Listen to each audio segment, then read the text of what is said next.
guys, my name is Ari. I'm the bookish Rican MB, and welcome to Boricua Reads.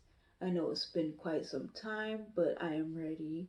I am back, and I want to produce more content that you guys will enjoy.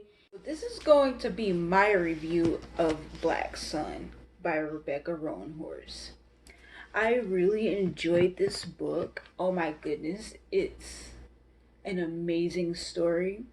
I loved the world building. I loved the narratives and how the story was told. It was quite masterful the way that Rebecca Roanhorse told this story in such just intricacies and things like that.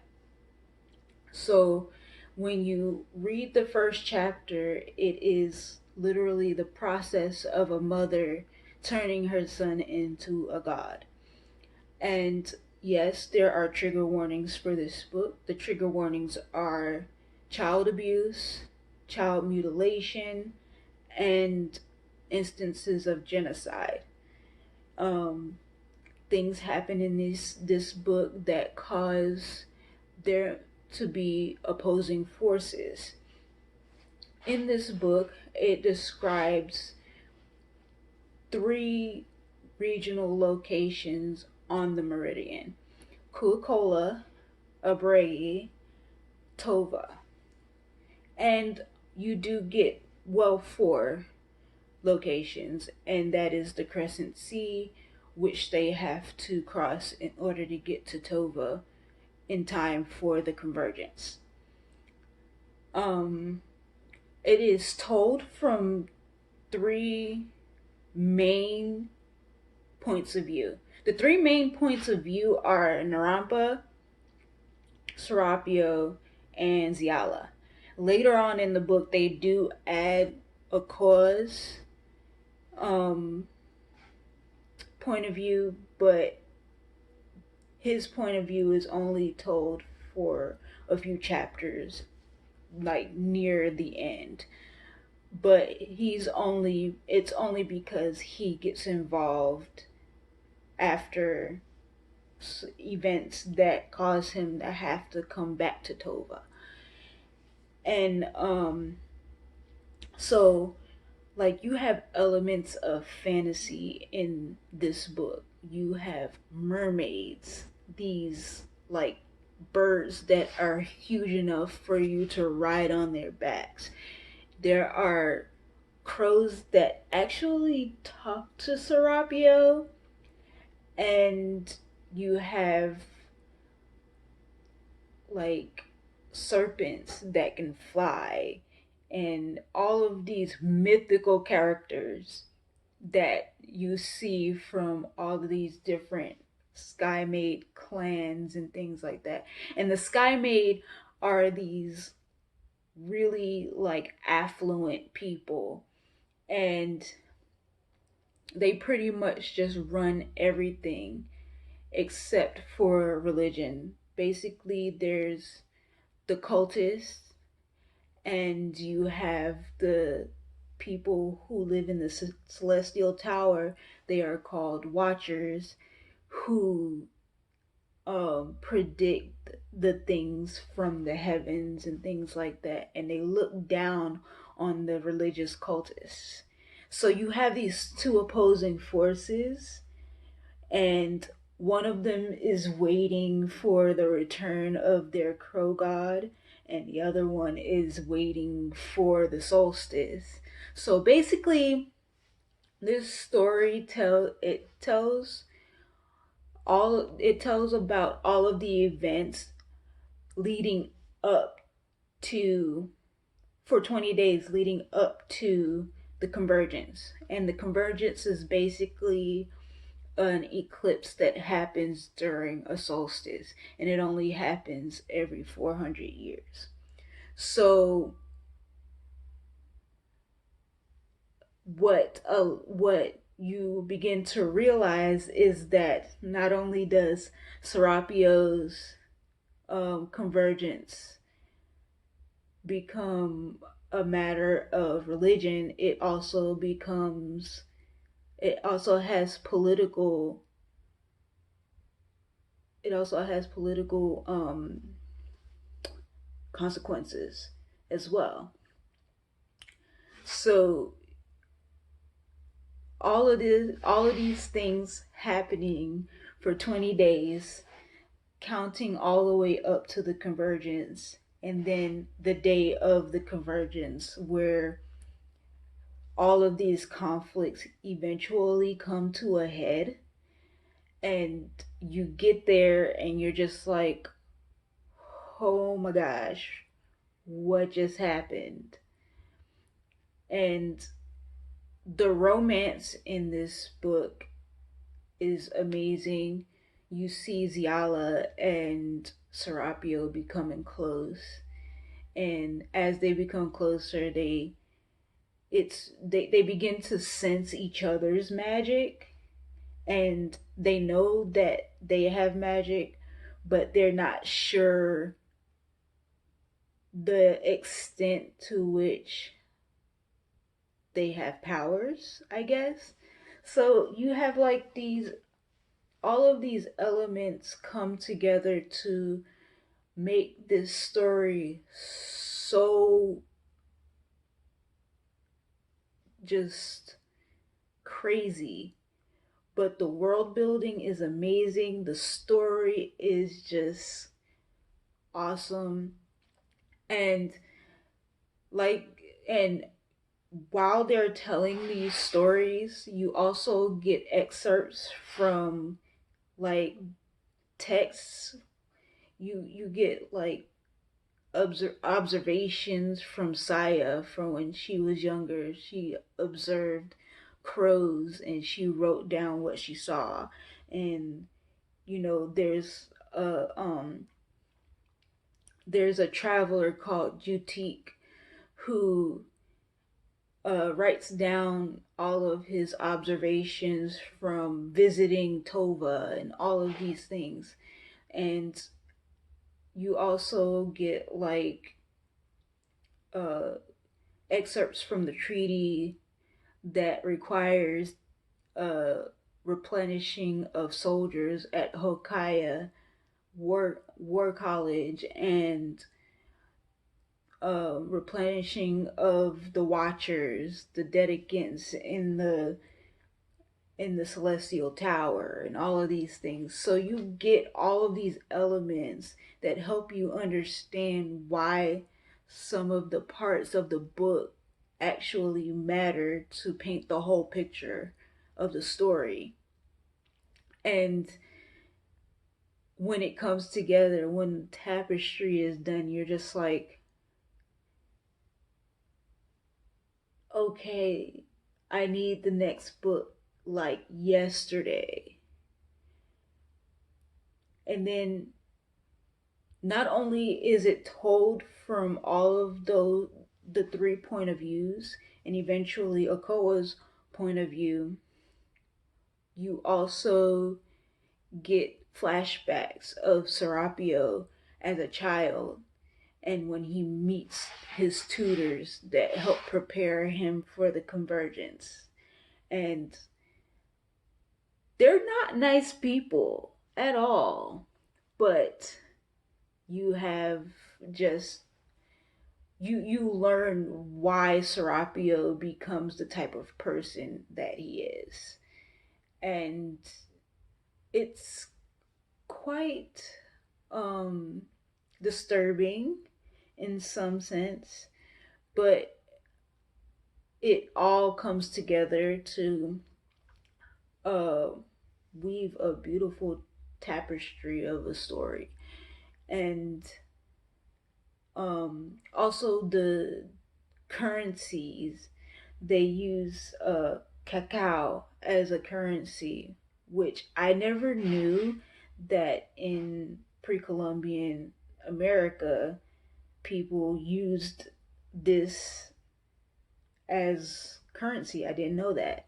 That's something that I looked up afterwards, and it was pretty common to trade cacao seeds for services or goods. And that's just something fascinating to find out. And then Oh, yeah.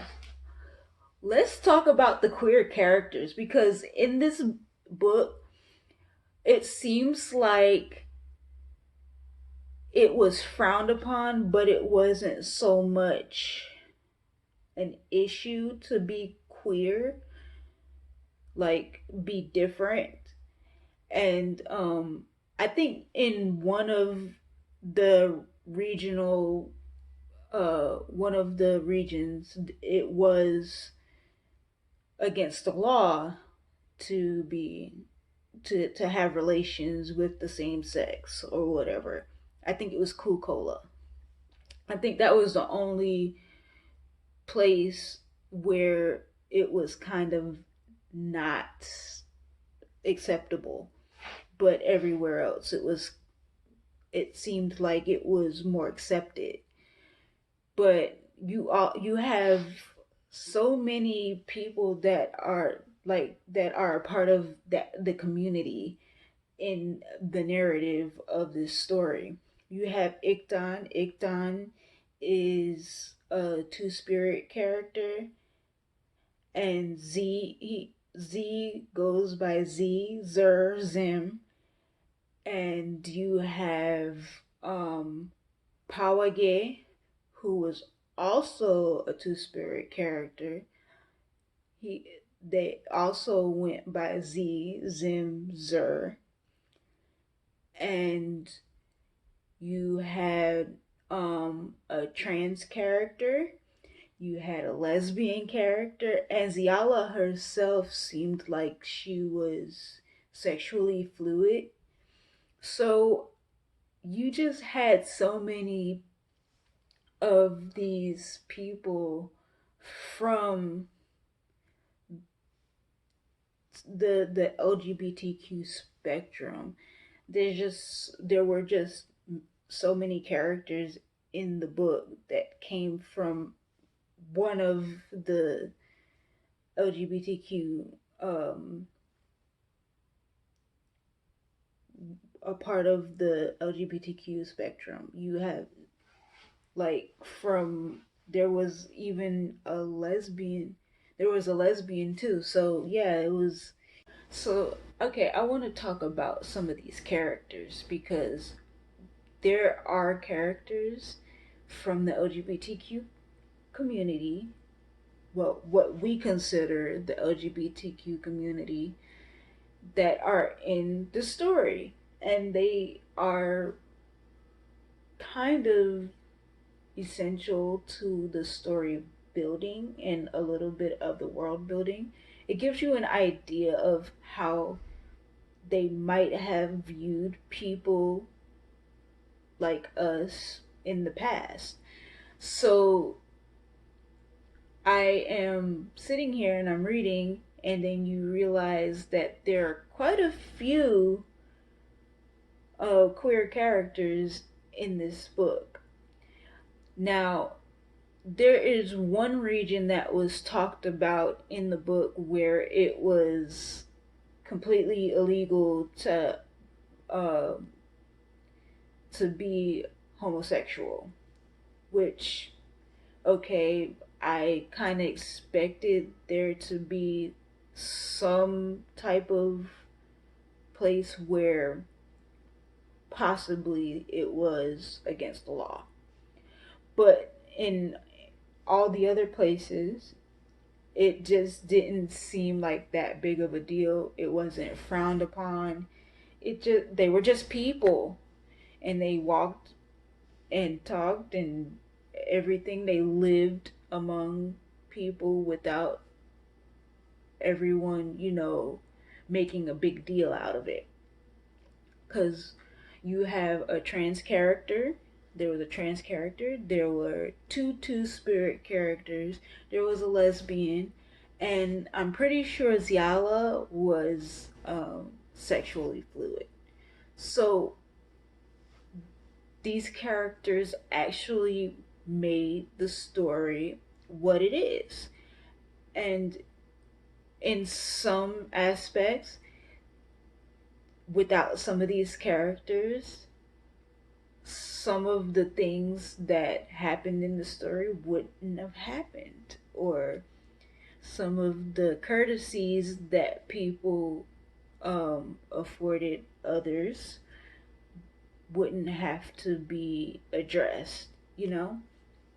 So that was also a huge part of the world building that I found important to the story. And their currency also. Um, Everybody thinks that, well, I thought, anyways, that most people just bartered and things like that and just, traded what they had for services and goods and things like that. But in this book, it clearly says that they use cacao to trade for goods and services. It was currency. So we don't find much value in cacao because it's just a food for us. But back then it was a currency, and I didn't know that it was such a wide currency back then. I didn't know cacao was just like a main currency of theirs, which is educational too. So, like, when we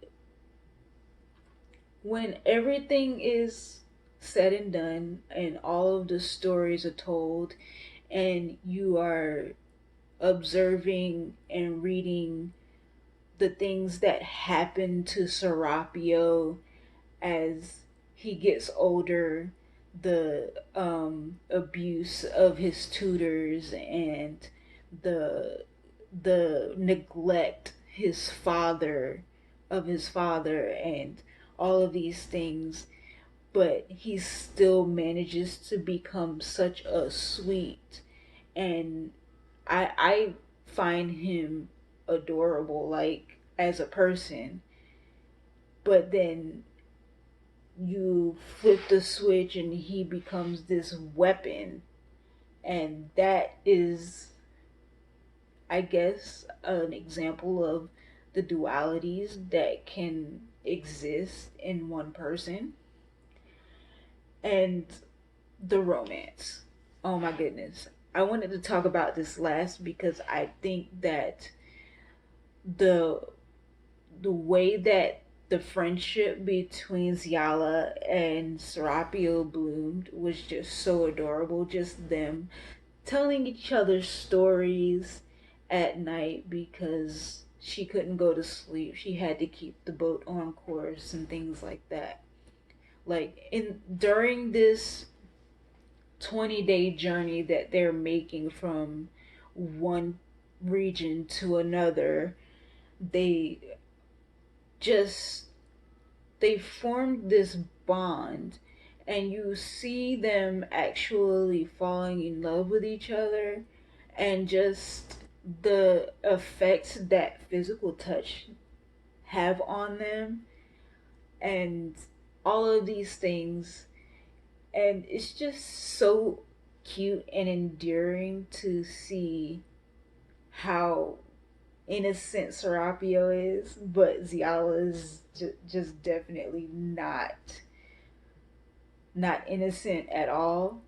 And the fact that she tried to take his innocence, in a sense, so you're just like, okay, this could work, but he's just too innocent for that.